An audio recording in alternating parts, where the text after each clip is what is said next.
विद्यार्थियों, आज के वीडियो के माध्यम से हम पौधों में होने वाली दो अभिक्रियाएं बिंदु स्रावण और रस स्रावण के बारे में जानकारी प्राप्त करेंगे। ये दोनों अभिक्रियाएं पौधे के अंदर अत्यंत महत्वपूर्ण होती है। संक्षिप्त में देखते हैं। आपको स्क्रीन पर एक हरे रंग की रचना दिखाई दे रही है, जिसके ऊपर गोलाकार छोटी छोटी बूंद बूंद भाग दिखाई दे रहे हैं। ये क्या है? दूसरे, आपने अफीम, आकड़ा, पपीता या कुछ अन्य पौधों में चोट लगने पर या क्षतिग्रस्त होने पर सफ़ेद रंग का चिकना पदार्थ बाहर निकलते हुए देखा होगा। ये दोनों क्या है? क्या कभी ध्यान लगाया?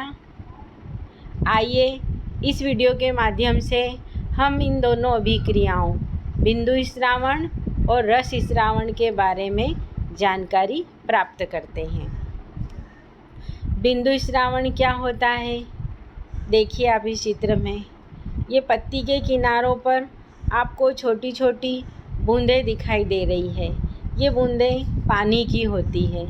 अगले डायग्राम में भी देखिए कि पत्ती के किनारों पर, बीच में नहीं, पत्ती के किनारों पर जहाँ पर शिराएं समाप्त हो रही है, ये मध्य शिरा और ये मध्य शिरा से निकलने वाली अन्य शिराएं, अंतिम सिरे पर पानी की बूंदें जमा होना, पानी का बूंद बूंद कर निकलना।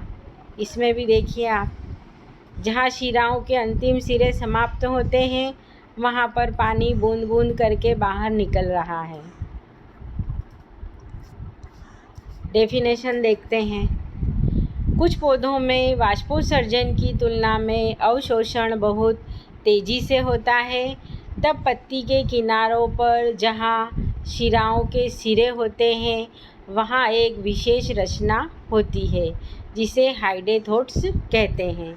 देखिए, ये शिराओं के अंतिम सिरे जहाँ समाप्त हो रहे हैं वहाँ पर ये शिराओं का अंतिम सिरा यहाँ समाप्त हो रहा है। यहाँ विशेष प्रकार के छिद्र पाए जाते हैं।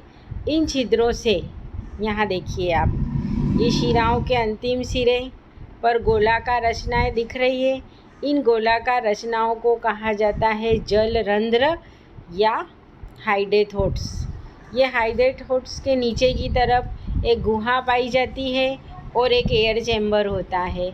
इस गुहा में ये जो शिराओं के अंतिम सिरे समाप्त होते हैं वहाँ जाइलम से धीरे धीरे करके बूंद बूंद जल आता है और यहाँ किनारों पर इकट्ठा हो जाता है।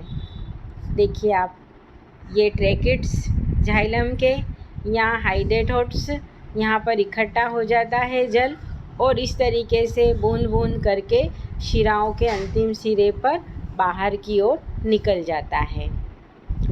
इनसे जल बूंदों के रूप में बाहर निकलता है। जल की इस बूंद बूंद हानि को बिंदु स्रावण कहते हैं और यह क्रिया मुख्य रूप से पौधों में रात्रि और प्रातःकाल के समय होती है और इस क्रिया में निकलने वाले जल में अतिरिक्त जल के अलावा अतिरिक्त कार्बनिक और अकार्बनिक पदार्थ भी पाए जाते हैं। इस तरह पत्ती के किनारों से जल का बूंद बूंद करके बाहर निकलना बिंदु स्रावण कहलाता है। उदाहरण देखते हैं। सरसों, पिस्टिया, घास, नेस्टर्शियम आदि पौधों में बिंदु स्रावण की क्रिया देखी गई है। इसके बाद अगली मुख्य क्रिया आती है रस स्रावण।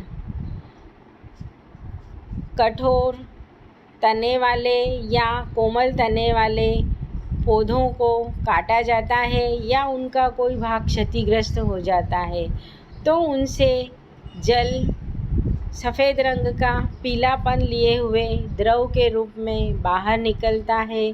इस क्रिया को रस स्रावण कहा जाता है। अब इसका आर्थिक महत्व क्या होता है? दक्षिण भारत में ताड़ के पेड़ से ताड़ी नामक एल्कोहली पदार्थ इसी तरह से निर्मित किया जाता है। मेक्सिको सिटी में शुगर मैपिल से शुगर का निर्माण होता है। शाखाओं से निकलने वाले द्रव को काट कर बर्तनों में इकट्ठा कर लेते हैं और शुगर का निर्माण किया जाता है। रबड़ के वृक्ष से सफ़ेद रंग का चिपचिपा द्रव लेटेक्स प्राप्त होता है, जिसका उपयोग रबर उद्योग में रबर बनाने में किया जाता है। आप देख रहे हैं, ये दिखाई दे रहा है रबर का वृक्ष। यह एंजियोस्पर्म है और एक प्रकार का एक बीजपत्री पौधा होता है। एंजियोस्पर्म उन पौधों को कहा जाता है जिनके अंदर पुष्प उत्पन्न होता है और पुष्प के अंदर जो बीज उत्पन्न हो रहे हैं उनमें एक ही बीजपत्र पाया जाता है। इस तरीके से आज हमने 2 क्रियाएं बिंदु स्रावण और रस स्रावण के बारे में विस्तृत जानकारी प्राप्त की।